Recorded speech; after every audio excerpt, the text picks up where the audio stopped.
Hello, my friends. Oh, you're falling over. Welcome back to my channel. I'm Kayla. It's not often that I film an intro in a parking lot, but here we are. It's actually way prettier in front of me. There's like a field. I can't really see it because there's rocks, but maybe I should park the other way so you could look at that instead of this, but I figured the light would be on my face this way. I am embarking on a short reading vlog as far as the amount of books. I want to read just like 3, maybe 4 books in this vlog. And it's all inspired by this. This is Be Gay, Do Crime. By the time you're watching this, this is out. It's edited by Molly and Christelle, who, oh God, there must be an event here today because there's like all of these people in like dresses and suits. And I'm here because Liam is at his final spring hockey practice. He has one more game next week. I don't care to watch the practices and the seats are really uncomfortable. So I thought I would just sit in here and read. And I've selected this because I don't accept a lot of ARCs these days, but these editors, well, specifically Molly, reached out to me last year, the year before, with Peach Pit, and I read that as a short story collection, and now there's another one coming out, and I love the cover. I love the sticker vibes of it. It makes me very happy, and the concept clearly is going to be a bunch of like queer stories, so I think this will be interesting. And I'm always looking for how to turn the arcs that I'm reading into vlogs. They don't always fit into something, and so I thought I would just manufacture something because Molly a couple months ago posted something on Instagram that was specific recommendations for me. I think we have similar reading taste in a certain way, and you'd imagine that a lot of people who follow her have similar reading taste. So it was like books I would recommend a BooksandLala post, but also I think you could take it as just general recommendations. The aesthetic is so beautiful. Molly's Instagram just in general is so pretty. And so I thought what I would do is read short stories in here, and then in amongst this slip in 2, maybe 3 books from this recommendation list. So this is like weird books my friend recommends, that kind of a vlog. Although I don't trust any of these recommendations, to be honest, which is why I'm not committing a lot to it, because the list frightens me. And I'll tell you why. It's very thoughtful. It's very kind. I can't believe like she posted this. I've been waiting for her to post more for other booktubers because I want to see how the recommendations might differ.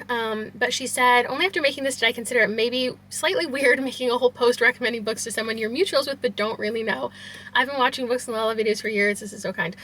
We align. And then it says, yes, this whole post is secretly a ploy to make Kayla read It Lasts Forever and Then It's Over. I didn't read that originally, so I'm not even sure which one that is in the post. Here's why I'm frightened.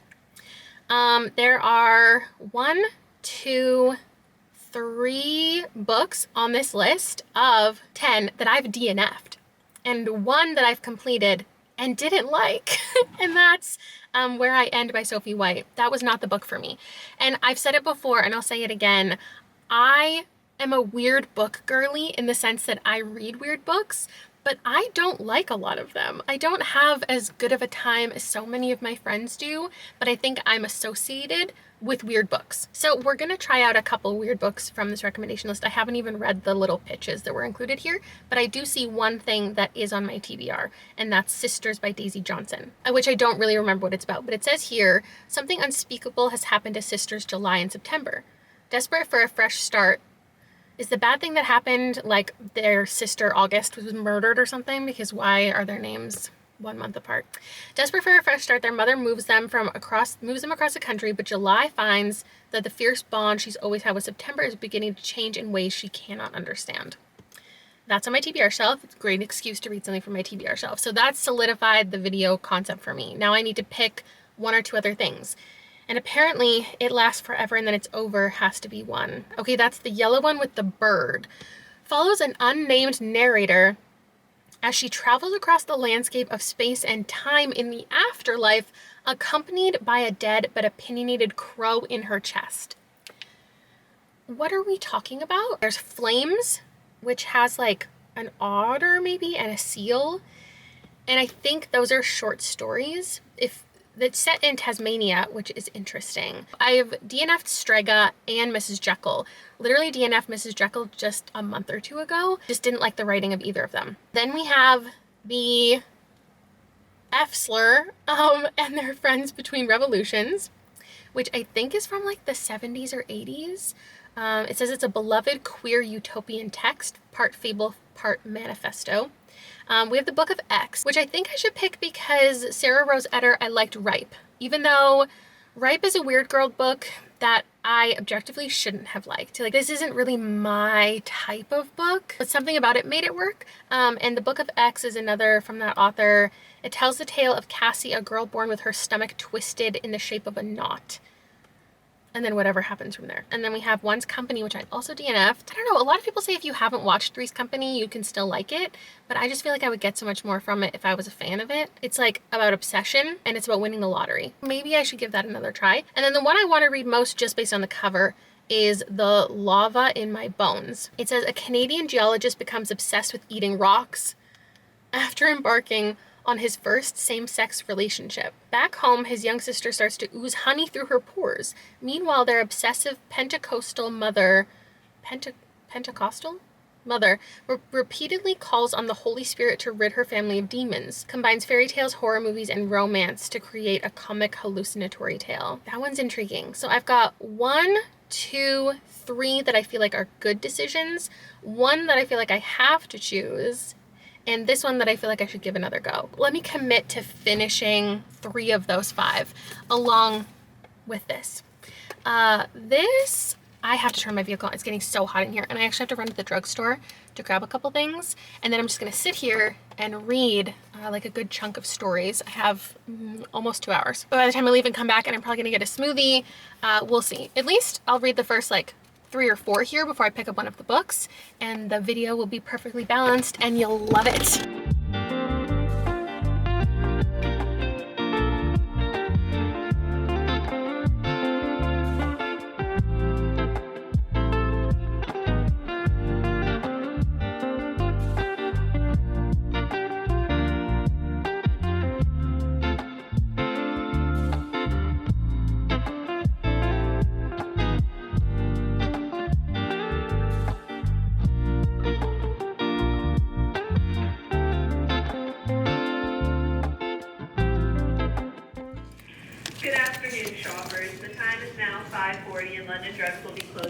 Can you believe they kicked me out of the drugstore like that?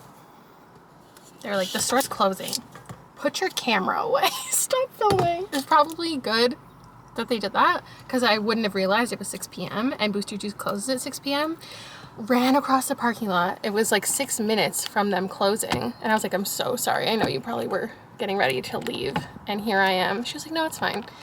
I tipped them like 100% tip. And then they made my drink wrong. You win some, you lose some.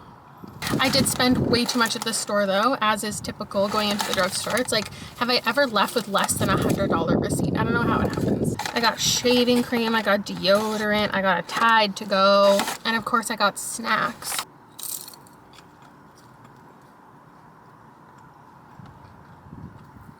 Hell yeah. Oh my god, that's addictive. I could eat this entire bag. Most important thing I got? Tabs.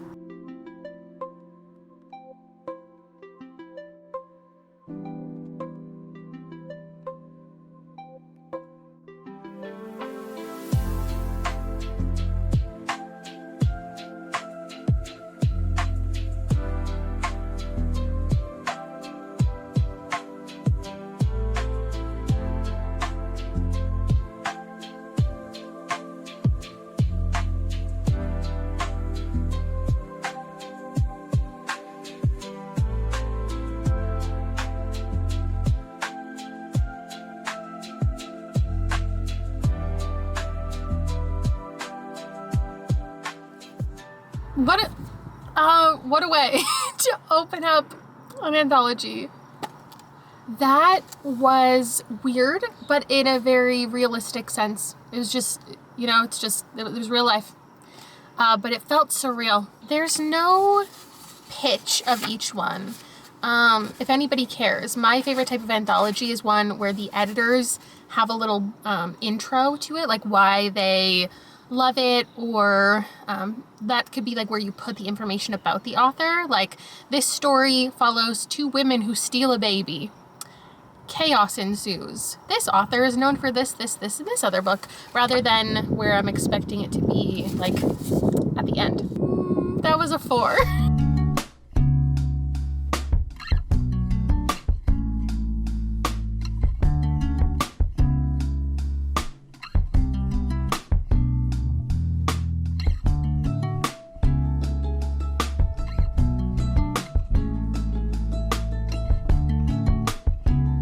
Quick update, and then an update on Sisters, because I've started reading this.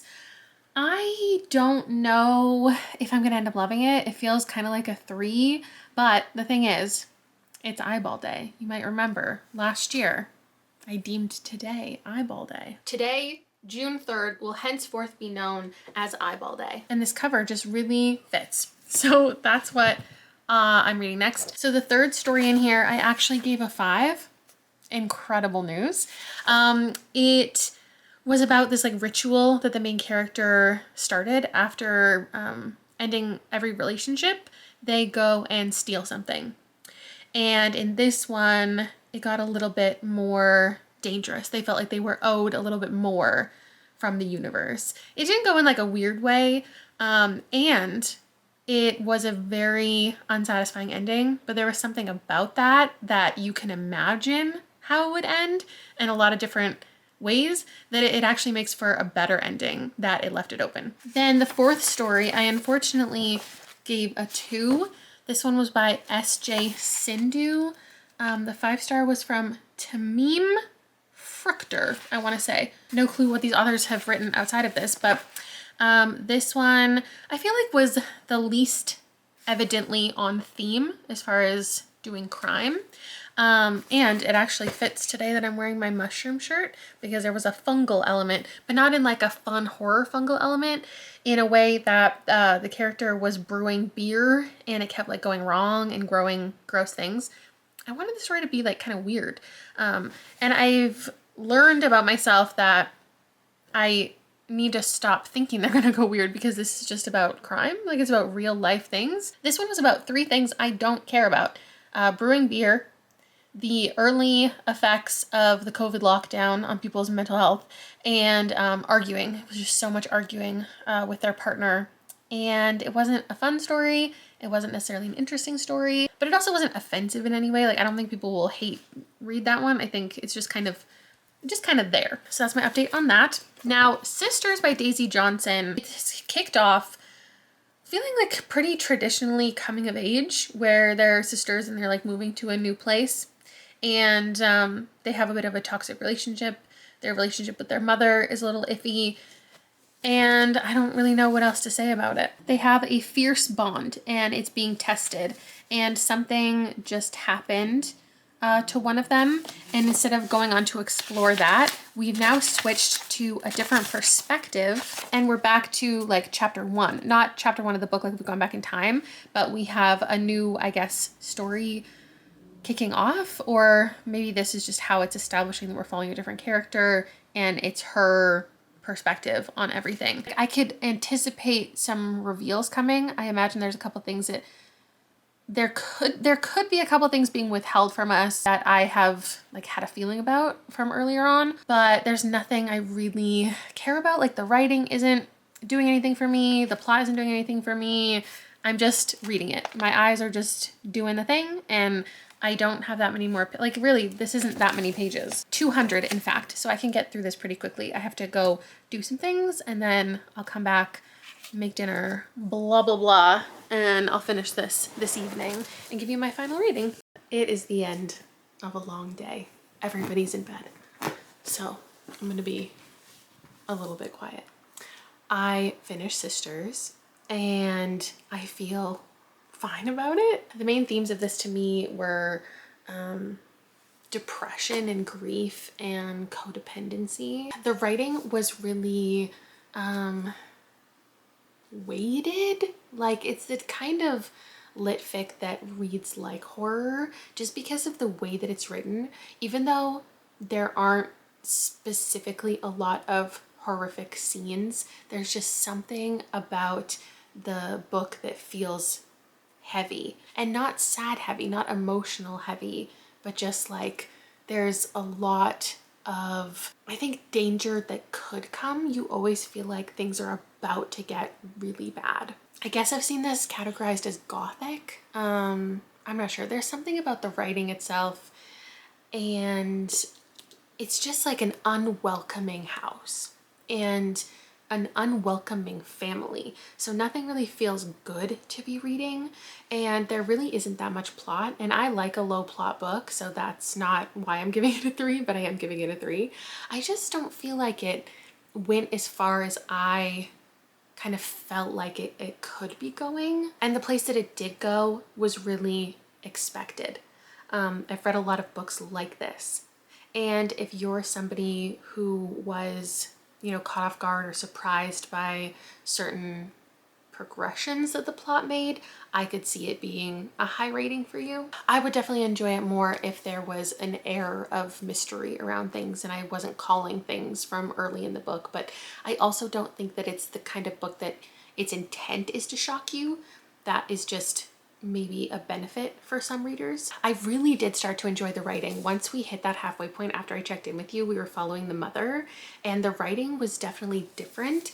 And I'm not sure if it was meant to exude like a more you know, an older character, a more mature character, a more intelligent character, and that's what the writing was doing because we were following someone else, or if it was just Daisy Johnson kind of sinking into the story at that point, and her ability to navigate things became more evidently impressive, and so she could focus and hone in on the writing and just the structure. Like, it's so heavy in metaphor, and that is what's happening while there is no real plot. It's just the dynamic between these sisters and their mother, and it's reflecting on their lives together in the past and how they feel about each other in general. I would say if you loved House of Hollow and Juniper and Thorn, but you're okay with something a lot more rooted in reality and lower plot,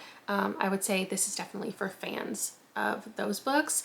I don't know, I'm sure I'm just like not thinking of things, but I don't think I often actually love an exploration of sisterhood. Like, on paper, sure, there's nothing inherently wrong with it, but I just don't think there's actually that many books that I have loved that just focus on a sibling duo, like navigating their lives. It's a very moody book. It feels destructive, but it's not as intense as it feels like it's going to be. And I don't know in what realm I would have liked it more. It was just okay. And I'm considering that a win because there are so many times when people recommend me books and I dislike them.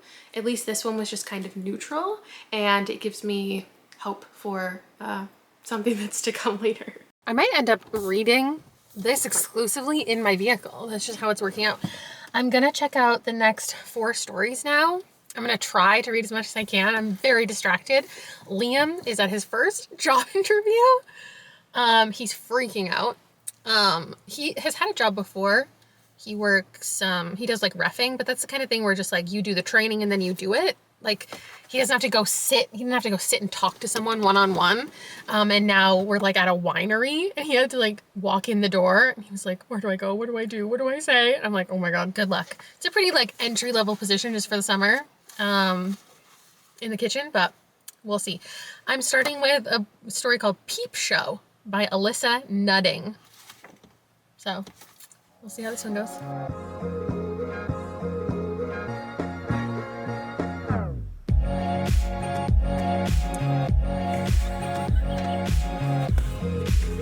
It's already back. Hey, it's me again. Same location, but different location. I'm now in a parking lot. Liam's interview went less than 10 minutes. Instantly got the job. Now we're an hour away at a baseball game. They have like an hour warm up. It's raining, so I'm not gonna go out there. And I'm a lot colder than I was last time you saw me. Suddenly the weather has shifted. You can't really tell, but it is raining and I'm hoping that the game continues. It doesn't get called off. I didn't even finish that story before he came out. So it was about this woman who got into a relationship with a woman at the workplace, and she stole someone's Pet. And then it's called Peep Show because maybe the pet was watching them. Anyway, I could have used a little more closure, a little more answers. Would I have wanted it to be a full-length novel? Absolutely not. But I'm going to give that one a 4. Then I read this one when I got home. Of Course, A Curse. The author's name is Kayla. I found a fellow Kayla. Kayla Kumari Upadhyaya. And that one was about a couple women and like a lucky hat. And she like took the other person's lucky hat. I don't know about that one. It left things hanging a little bit at the end, but did have a little full circle moment. And I just prefer a short story that ends with like a you thought you knew something. Here's like a weird word at the end. Like I want it to end somewhere. I don't just want it to end with nothing. And the one before ended with like nothing. But this one ended with something. Was it satisfying? No. I'm gonna give that one a 3. And I'm gonna read my third one. I'm reading these in chunks of 4. Aurora Mataya wrote Wild and Blue. Let's get into it.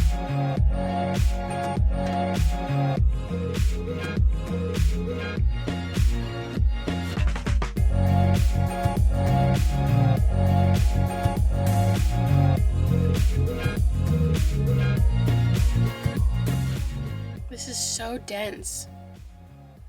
It's just like a lot of description about these two people meeting, no dialogue. And it's like, she was a mistake and it was too late. It was all too late. The air was feeling almost computer generated, as if it had never held life. Peach was choking on her own breath. And then her body, which she hadn't seen, because rising from the bath minutes before, she had known better than to look in the mirror. Then her body was no longer the body of what her body imagined to be the body of a woman. Peach was horrified to be buried alive in her own body, buried alive, and there was no way out. Help me, I'm suffocating. Help me, please. I don't know what's happening.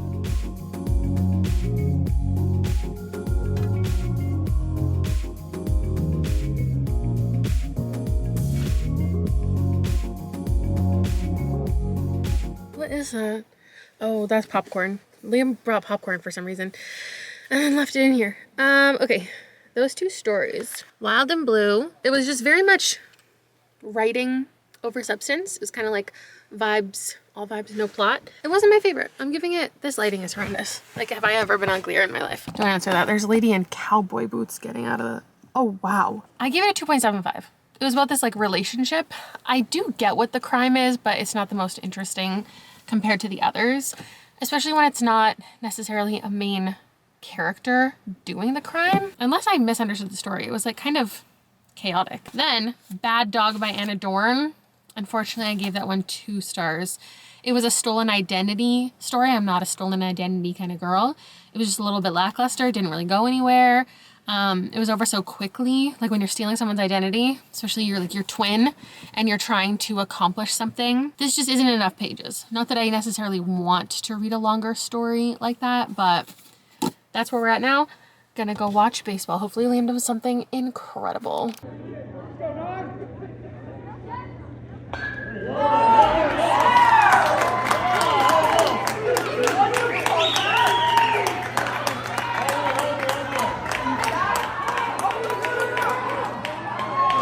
Oh my gosh, I'm in the car again. I'm still here. I'm actually at the same field. We're at a tournament. Yesterday's game, it was crazy. It started off not good, and then they turned it around and they tied by the end, which a tie obviously is not like the most exciting thing, but you should have seen those kids cheering because that means they got into the gold medal game.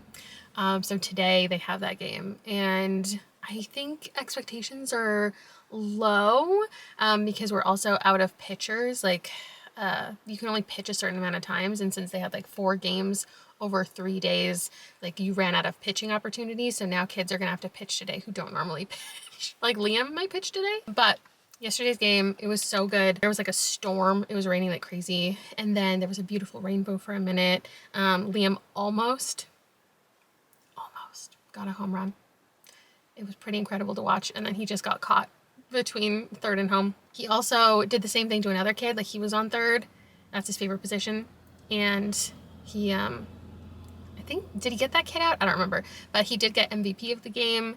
And now today they're going to get a medal regardless. It's either going to be silver or gold. And that's really exciting, extra exciting, because Liam's hockey team, he's in spring baseball and spring hockey, and his hockey team, he's technically overage. There are 2 kids on the team who are 14 when it's mostly for 13-year-olds, but they let a couple kids in because they had a couple spots, but he's not like legally allowed to participate in tournaments. So his team is in Calgary for the weekend at like this big tournament that he doesn't get to go to, and they just got a medal. They finished today and they got a bronze medal. And Liam just, I'm sure, like, would have loved to be there, but he gets a medal today, at least at the baseball tournament. So it's nice that he at least had a distraction this weekend, because like his whole team is like, you know, on Snapchat talking about their weekend, and he isn't there. Nice, Liam.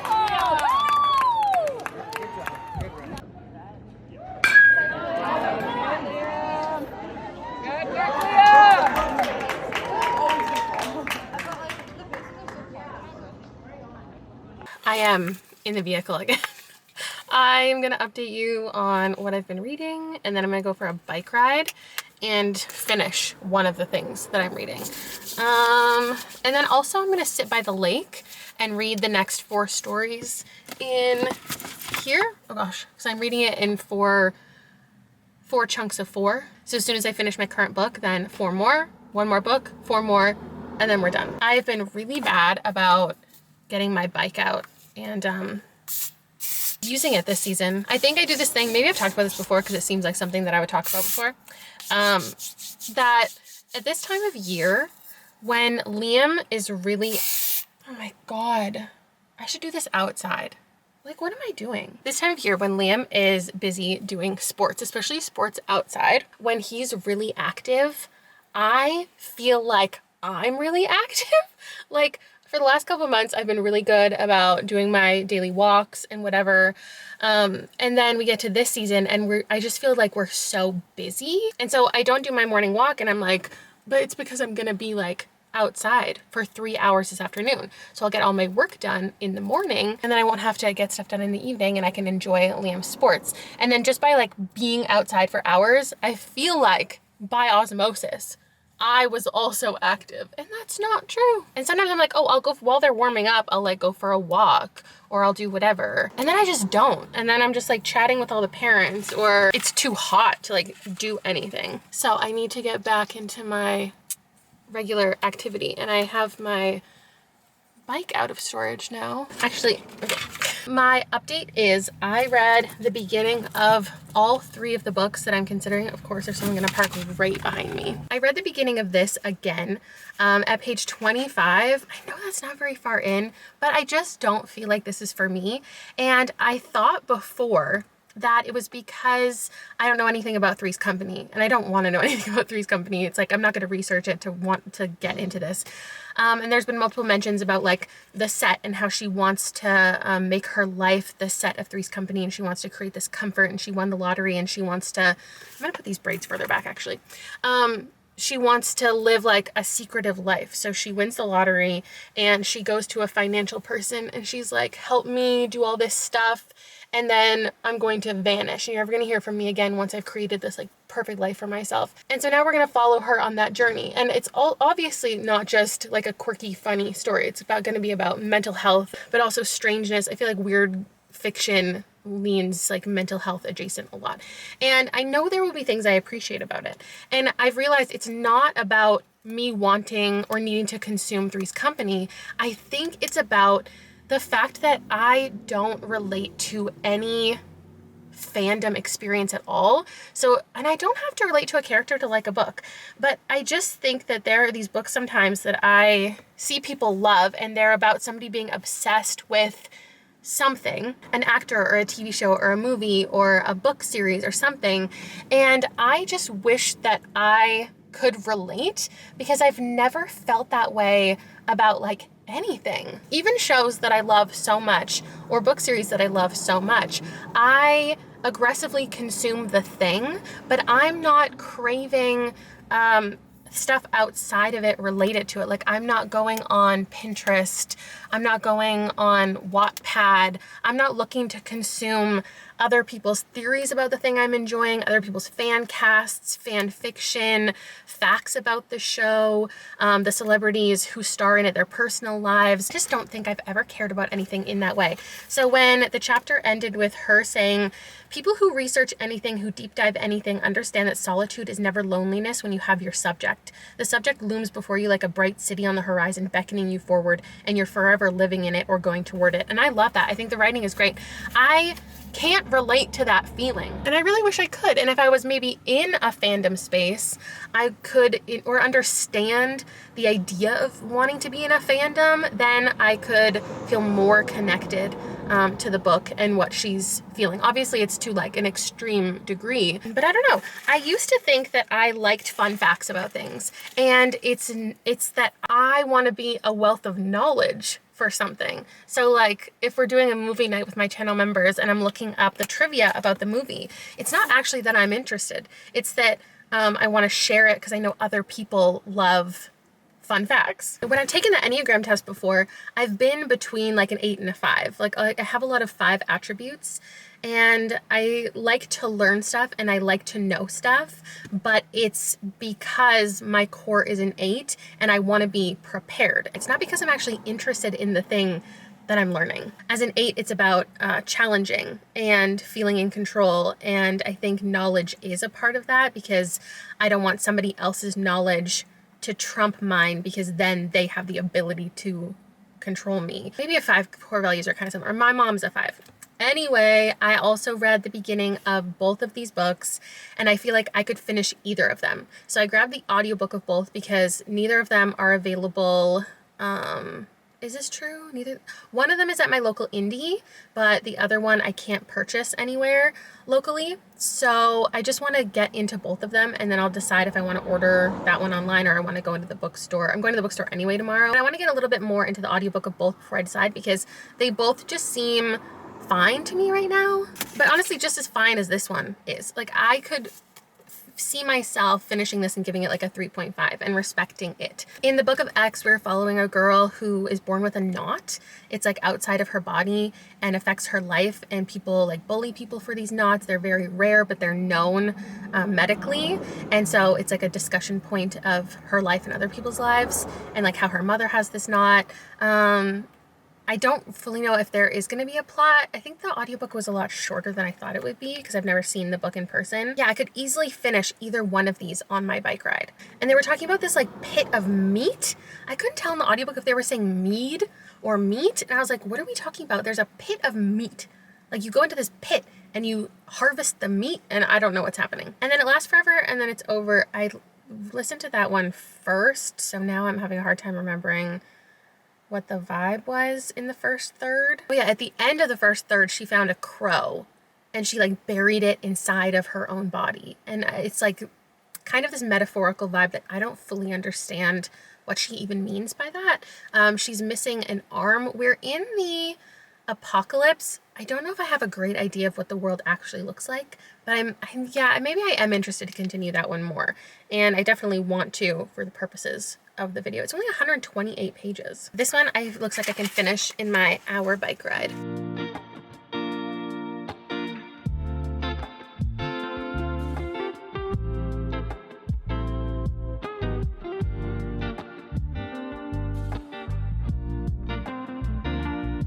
I'm halfway through my book and halfway through my ride. I'm at my favorite spot to stop. Like, this is stunning. Incredible. I'm gonna put you right here and I'm going to continue in this. Oh, I left my pencil inside. Perfect. We're starting with 200 Channels of Conflict by Mac Crane, who I think might be Marissa Crane. And then we've got Francesca Equiazzi, Priya Guns, and Miriam Gerba, 4 people I've never read from. Where are you going?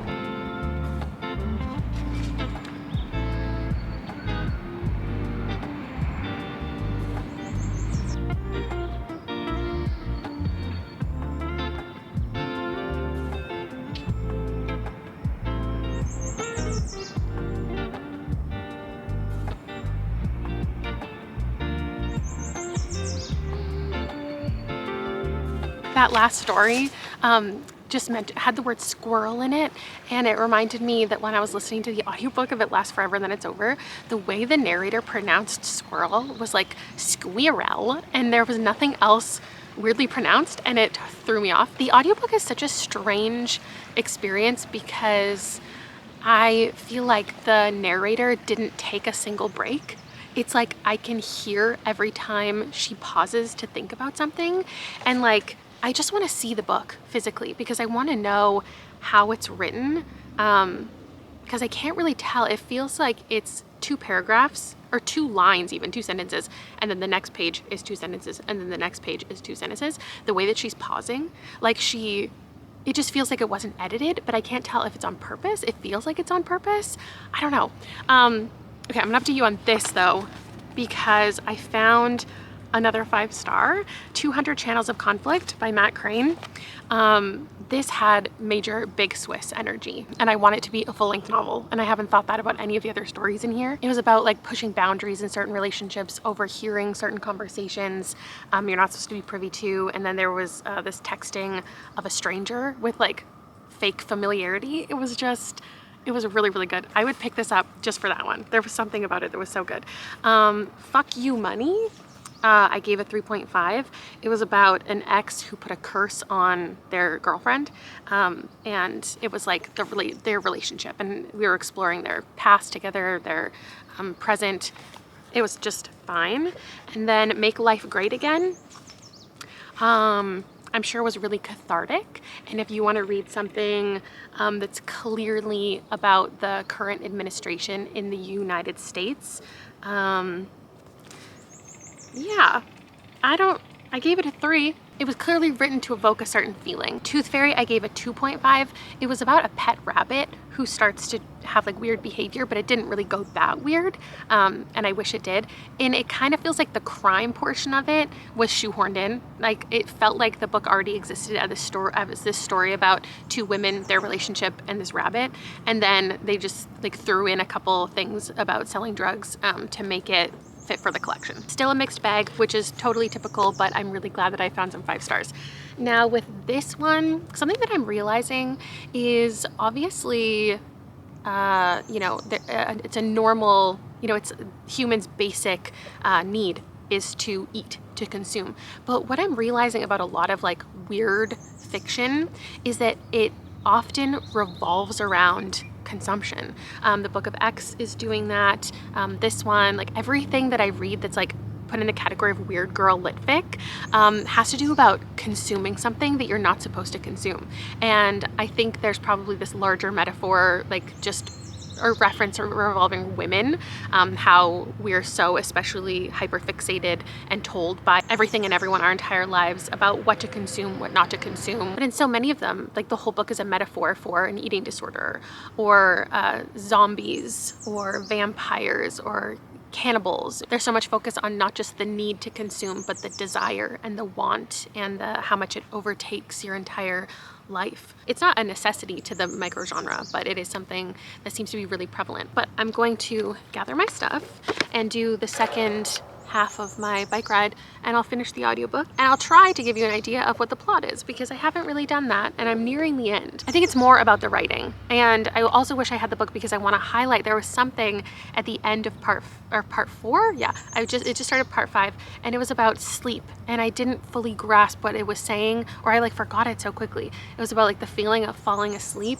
and I'm gonna get the physical book tomorrow, I just know it. I might give this a 4. Don't know how to explain what it even is or what I'm liking about it. So why am I a booktuber? At first I only hear the birds, and when they're not there I think it is quiet. But after a while, a long while I think, I notice that I am having an idea instead of hearing. And when I notice the idea, I instantly stop having it. Like when you're not very deeply asleep and you become less deeply asleep because of a click in your brain, and then you're suddenly aware you are more deeply asleep than you knew, but also aware that even now you are not yet exactly awake. That's the quote. You have to enjoy a certain type of prose to enjoy this book. People who love poetry, I think, could like this book. There are indeed very segmented sections. Is that redundant?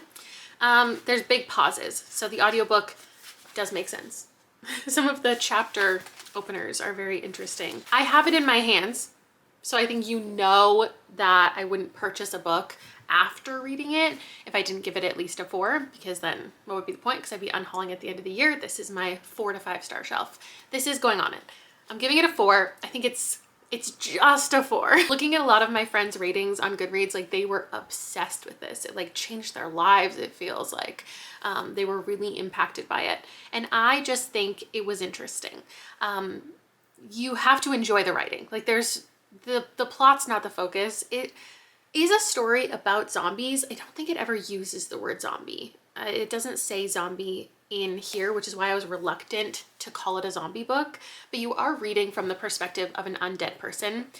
And the undead are really interesting because they don't really have memories, or their memories are lacking, and they don't remember their names. We have a character who is searching for somebody that they've lost. It is a meditation on grief, and I think just more so humanity and living in life. It's the kind of book that you could discuss as a class and like, what did you gain from the text? What do you think she means by this paragraph? What are the underlying themes of this moment? I really enjoyed the writing. I think there wasn't a lot of point to this. It's not something that feels finished in the end. And that's the type of story that I like, when you're just dropped into something, not a lot is explained, and then there isn't really an answer at the end. You don't get a satisfying conclusion. It just is, because that's just life. I wouldn't recommend this necessarily to everyone who's a fan of The Blue Book of Nebo and The Road and like whatever else, Severance, and Then I Wake Up, because it is more vague and more lyrical than any of those.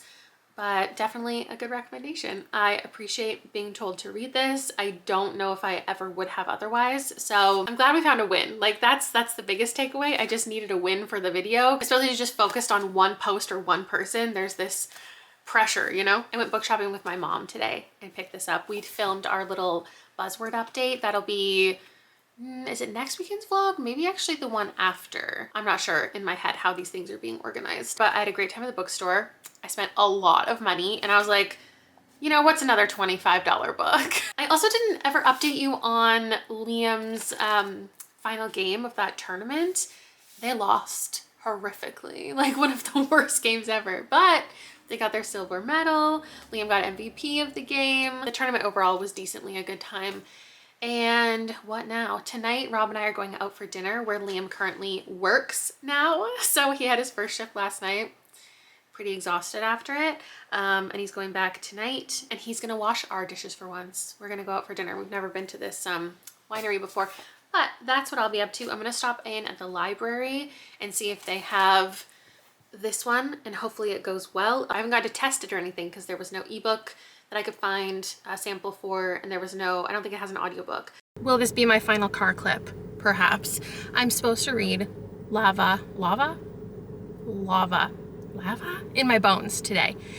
And I've been waiting for it to come in from the library for a week, and my holds never take that long. It says in transit, and it said that for a week. So this is my last chance because we're on our way to two baseball games back to back. It's gonna take up our entire evening, and I need to have this physical book to read. So here's the last check.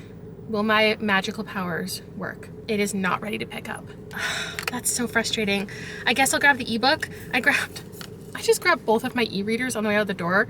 They're both dead. They've been dead for 3 years. I don't know. Even if I plug them in right now, they probably won't charge in time, or I have to like update them in some way. This one says restoring, but like it's said that since I put it in the drawer 3 years ago. I'm gonna have to get the ebook on my phone. I also brought the physical book that I need to finish the last 4 stories of. So we'll see how much I get done by the end of the day. This video is supposed to go out today or tomorrow.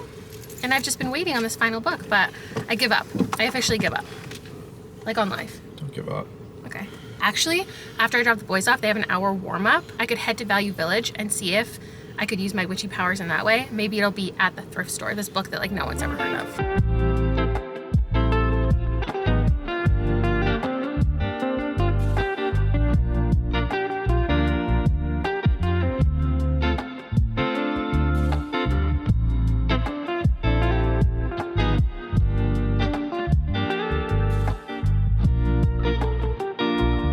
Well, I didn't find the book. Was everyone shocked? If I did, like, surely I would be put to death for witchcraft, so maybe it's better I didn't find it. Yeah. Nicely. Yes. Let's go, kid. Yeah. Oh, touch your plate! Touch your plate! I'm not rigging that again. Sorry this video is up so late. I did my live show this morning and then I fell asleep on the couch for a couple hours. I have pillow marks on my face. I've just been so exhausted this week. I don't know what's been up with me. And my reading speed has just been really slow, but that's fine. How do I turn this on? I am gonna get through the second half of this. The Kindle did turn on. So here's what it's about. It is about this man, and he's from Canada, and he goes to Switzerland. He meets a man and they begin a relationship. And at the very beginning, they start like consuming rocks. Like he just eats a rock and then it like disintegrates in his stomach and it doesn't cause him any issues. Oh my God, no one tell Eric about this book. Ooh, that reference is a deep cut. And I think the rocks are like making him become his truest self or something. They have this beautiful relationship and then he has to go, Sam, back to Canada because that's where he's from. And there's a lot of geologist talk because he's a geologist. And he was trying to find work in Switzerland, but they didn't need him for anything, so he had to go back. And it's talking about how like things function in the earth, like how a diamond grows bigger the deeper it is beneath the surface. And I think that we're like metaphorically talking about their relationship and their love. There was one moment where it said, it was talking about how the planet, how the continents used to all be connected and how Switzerland and Canada were together. And then the tectonic plates have shifted and they're apart. And I was like, oh my God, just like these two, they're being pulled apart by nature. And so when he goes back to Canada, I don't know how much is a spoiler and how much isn't, but he goes back to Canada and he starts to consume rocks there and they're harming him. And his family thinks that he is like self-harming. I told you, everything weird is about consumption and eating strange things you're not supposed to. In the last book, there was references to like eating a baby. I don't think I ever even talked about that. I think the rocks were making them feel more connected and more connected with the earth. And like he talked about how he's becoming one with the earth and he just loves the earth so much, but the world that he knows is like gonna disappear one day and he wants to be a part of the earth, I guess. I think they said something about the rocks acting as like an aphrodisiac. Then we got another chapter from Sam's sister and it was such a long chapter. I'm like now halfway through the book and this has been half of what I've read so far, it feels. And should I tell you what she is like producing honey from her body. She's like sweating honey and she's unintentionally harming people with her honey production while her family is so worried about Sam and what he's going through because he's not even in the story at this point. They're just referencing him, how they have to institutionalize him because he's eating rocks and they want to protect so badly his younger sister from her honey thing. So I don't know from here what I imagine it's going to be written in like 4 chunks.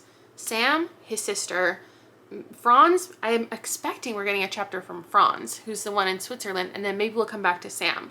I don't know, and I'm interested to know what I don't know as far as perspectives go. I hope they like get back together, but in the meantime, Sam says that he's dating around. I imagine he's trying to find something he cares about as much as he loves Franz, but he can't. And so he said like, I don't know, his mental state seems to be fracturing a little bit because his chapter became less coherent at the end. He was like, I'm dating men, I'm dating women, I'm dating women who are men, I'm dating people dressed as animals, I'm dating animals dressed as people. I'm like, you're just trying to sound kooky, the author, but like, what are you saying? Sorry. He's dating animals?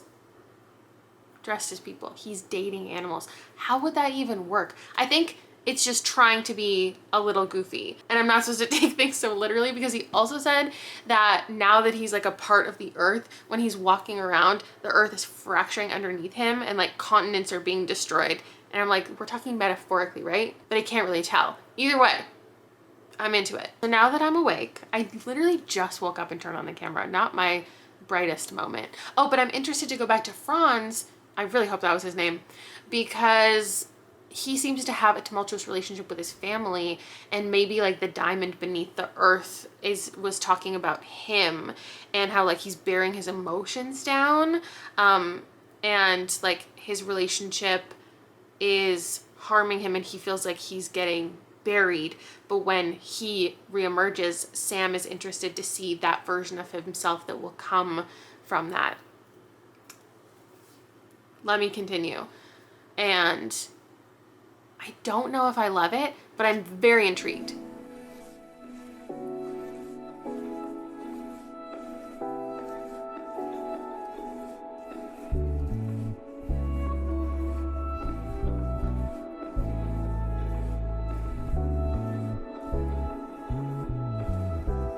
Well, that was certainly a weird book. Yeah. I'd call it absurdist. That's the category I would put it in. It was just ridiculous scene after ridiculous scene. Like, how quirky can you think I possibly am as the author? I just think he wanted to write a lot of scenes about penises. There was just so much penis in this book. Like, every single scene, someone was whipping something out and describing what it looked like, and sometimes it was really heavy in the size of a room, and sometimes they were collecting things. It was also kind of like, felt like religious psychosis on the part of one character. We did in fact get to read Franz, and then we got back to Sam, and then we heard from their Sam and Sue's mother, and that brought a level of, I don't even know, something else to the book that I didn't like. From the 50% on, I didn't like it. I didn't like her perspective. I didn't really like what we were doing. It turned into just like this wacky running around, like every turn someone would be there who couldn't possibly be there. In that way, it felt absurdist. And then people started to shift into different people, different genders. I'm very curious how any trans people feel about this book. It only has 22 reviews on Goodreads. I think I like my weird things to go more into the horror realm. I would say 4+ years ago when I was reading YA, I really liked the ones that were just weird, like A.S. King, it's just some strange stuff. And this recommendation makes the most sense out of anything, because it's like people eating rocks, which apparently I read a lot about, or just about nature. Even Follow Me to Ground or Dig, they're about nature. They're about strange things to do with land. Molly, I appreciate these recommendations so very much. I think the #1 person I would recommend this to is to fans of like Hawk Mountain. That one's not as absurd, but it just had similar vibes to me. I think if you loved that, you could love this. I ended up giving that like just a 4, and this one is just a 3. Ideas presented were interesting. It's unique and quirky. I didn't dislike the writing. The vibes were just okay. So that's the final book that I'm gonna read for this vlog. And I'm just gonna finish the last couple short stories and hope we end with a bang. And I've completed the final 4 stories. I didn't vlog myself reading. My head is so heavy from taking that nap. It was a terrible idea. Black Jesus. I didn't rate that one because I can't rate a 2-page story. A 3-page story. A 3.5-page story. I don't know. If it was in a collection from that author and there was lots of little things and just ideas presented, I could rate them individually maybe, but as a collection when everything else is so much more stuffed and then there's just that one, it's the same idea to me as just throwing a poem in a short story collection, which sometimes it's okay, sometimes it's not for me, but I just don't know how to even begin to rate that. Distraction was a 3.75. This one was about like stolen goods and stolen people. There was a messy relationship, kind of forbidden in a way, and these two women, just their push and pull to be in a relationship. Then I give a 5 stars to Emily Austen Grand Beaver Cabin. I love when the stories involve the crimes kicking off the plot, like you're not waiting for the crime to occur. That is what is moving the plot ahead or beginning the entire story. And in this one, we had a character who entered a coloring contest as an adult for like 6-year-olds and then won a trip to this hotel basically. And it was fun. It was just the dynamic between these. No, okay, the idea was fun and the hijinks were a little fun. But then there was also just some serious conversations between these two women and deciding how they wanted their relationship to go. And then she was deciding if she wanted to enter another coloring contest. I loved it. I loved everything about that one. And then the last one was called Operation Hyacinth, and I gave it a 4. It was about a bank robbery, but like for a good cause, I guess. It was about gentrification. It kind of, you know, maybe because this is my only reference point, reminded me a little bit of Sugar and Spice, which is my favorite movie. Not my favorite movie. It was one of my favorite movies when I saw it.